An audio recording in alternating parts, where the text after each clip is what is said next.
Hello everyone, welcome to my channel. Keep it simple but significant. I am your host Sasi. Let's start today's discussion.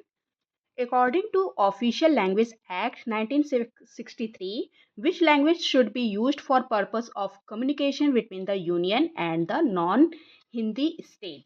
तो union और non Hindi states के बीच में language का मतलब conversation अच्छे से हो सके लोगों के बीच में, उसके लिए ऑफिशियल लैंग्वेज एक्ट 1963 के हिसाब से कौन सी लैंग्वेज को चुना गया?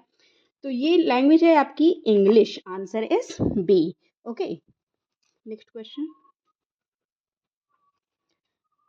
The Article 371F contain special provisions with respect to which state?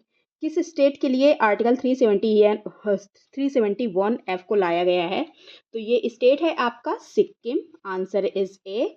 और सिक्किम हमारे मतलब इंडिया में फुल फ्लेज्ड स्टेट का दर्जा मिला सिक्किम को 1975 में, और इसके लिए अमेंडमेंट एक्ट आया था 36th अमेंडमेंट एक्ट के थ्रू सिक्किम को इंडिया में फुल स्टेट का दर्जा मिला था. Who opined that the emergency power of the president is a fraud with the constitution? तो कॉन्स्टिट्यूशन के साथ फ्रॉड है इमरजेंसी पावर जो प्रेसिडेंट के पास है. ये कहा गया था केएम नामबियार के द्वारा. Answer is D. Okay. Who said that Constituent Assembly was Congress and Congress was India? किसने कहा था कि कॉन्स्टिट्यूएंट असेंबली जो है वो कांग्रेस है और कांग्रेस जो है वो इंडिया है? इसको कहा गया था किसके द्वारा? इसको कहा गया था ग्रैंडविले ऑस्टिन के द्वारा. Answer is D. ओके, ये एक फेमस हिस्टोरियन थे और he described Indian constitution as first and foremost a social document.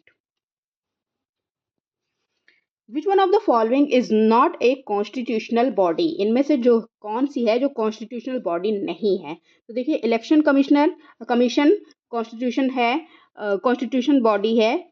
UPSC constitutional body है. फाइनेंस कमीशन भी है, लेकिन नीति आयोग नहीं है. So the answer is C, NITI Aayog. ये एक पॉलिसी थिंक टैंक है गवर्नमेंट ऑफ इंडिया का, और इसको इस्टेब्लिश किया गया था 1 जनवरी 2015 में. इसको स्टैब्लिश किया गया था और इसका एम है to achieve sustainable development goals. Okay, ये एक नॉन कॉन्स्टिट्यूशनल बॉडी है.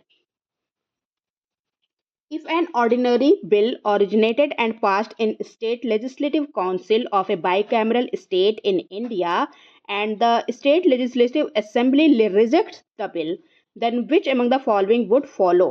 तो bicameral स्टेट है कोई, जैसे हमारा उत्तर प्रदेश बाईकैमरल है जिसमें विधानसभा और विधान परिषद दोनों हैं. तो यहाँ पे बोल रहा है कि अगर लेजिस्लेटिव काउंसिल के द्वारा कोई बिल पास किया गया लेकिन लेजिस्लेटिव असेंबली के द्वारा उसको नहीं पास किया गया, तो उस बिल का क्या होगा?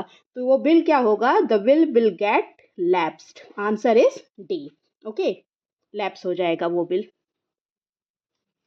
The salaries and allowance of the Governor of India state are charged from the. तो गवर्नर ऑफ इंडिया का जो सैलरी और अलाउंस है वो कहाँ से आता है? तो वो चार्ज होता है कहाँ पे? Consolidated fund of the state से. और ये हमारे कॉन्स्टिट्यूशन के आर्टिकल 266(1) में दिया गया है. Okay, next question. Which amendment of the Constitution abolished the special privilege of ICS officers and empowered the Parliament to determine their service condition? तो ICS officers का जो privilege था तो उसको एबलिश किया गया, स्पेशल प्रिविलेज था, और पार्लियामेंट के पास पावर हो गई जो सर्विसेज हैं इनकी उसको क्या कंडीशंस होंगी वो सब बताने के लिए. तो ये हमारे कॉन्स्टिट्यूशन के आर्टिकल 28th अमेंडमेंट एक्ट आया था जो कि 1972 था. Answer is a. ओके, ऐसा 1972 में हुआ था. और इसमें क्या किया गया था? आर्टिकल 314 को किया गया था डिलीट, और उसके अलावा उसके बाद 312A को किया गया था ऐड. अमेंडमेंट एक्ट के द्वारा इसको लाया गया था. Which among the following best supported the idea of inclusion of fundamental rights in our constitution? Fundamental right का इंक्लूड करने के लिए कौन सा सपोर्ट करता है? तो ये था सप्रू कमेटी की रिपोर्ट थी. इस आंसर है D. Sapru committee report on constitutional proposals 1945 के तहत ये जो फंडामेंटल राइट का आइडिया है इसको इंक्लूड किया गया था। Which among the following is the official language of Union Territory of Lakshadweep? Lakshadweep का ऑफिशियल लैंग्वेज पूछ रहा है, तो ये ऑफिशियल लैंग्वेज लक्षद्वीप की जो है वो है मलयालम, और मलयालम के अलावा और कौन सी है? इंग्लिश भी यहाँ की ऑफिशियल लैंग्वेज है। ओके, और इसके अलावा दो लैंग्वेज यहाँ पे बोली जाती है जिसका नाम है जेसेरी, जेसेरी और दिवेही। दिवेही, यहाँ पे ये लैंग्वेज बोली जाती है, जेसेरी और दिवेही बोली जाती है, और ऑफिशियल लैंग्वेज है मलयालम और English. That's all for today. If you like my video, please do like, comment, share and subscribe. Thank you.